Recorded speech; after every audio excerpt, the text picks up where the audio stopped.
So at Flowserve, I've started out as we have a kind of a consolidated booking system where we house all of our data. I started there 9 years ago, and then about 5 years ago moved over to our sales compensation team. So Flowserve is, it's a manufacturing company. We manufacture pumps and seals and valves and pretty much any industry where pumps, seals, and valves are used.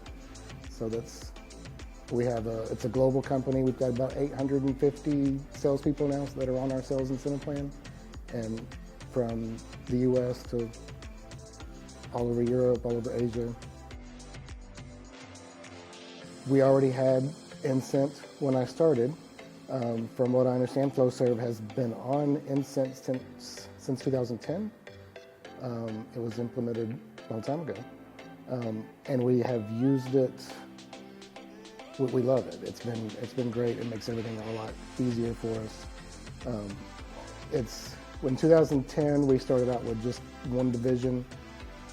Over the years, we've added more divisions, more regions onto the system. So now all of our sales team is using Incent, and we have consolidated and simplified just year over year as we've gone on. I think for Incent, it would be the incentive statement. That just becomes the one-stop shop for all of our sales guys. They've got one place they can look, they can see what their quota is, how they're doing against that quota, what their attainment levels are, what they need to reach that number, and what they've been paid on so far. So it's an easy way for them to keep track of how they're progressing throughout the year and how much they've been paid.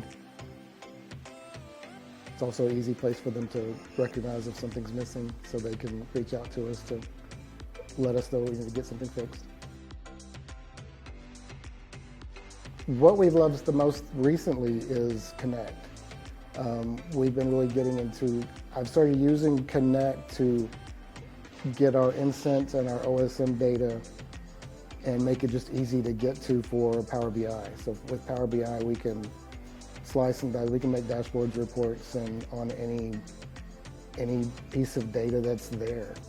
So it makes it very easy for us to provide snapshots of how the attainment levels are doing, how much we've paid year to date, how much we've paid in each quota, which SPIFs are working, which SPIFs are not working. It makes it easy to have all of that data so easily accessible there. And then Connect is, I feel like we're just barely scratching the surface of it. So we've started having conversations with our team about a lot of our manual processes that we're doing today and using Connect to automate some of those. So we're excited about where Connect is taking us.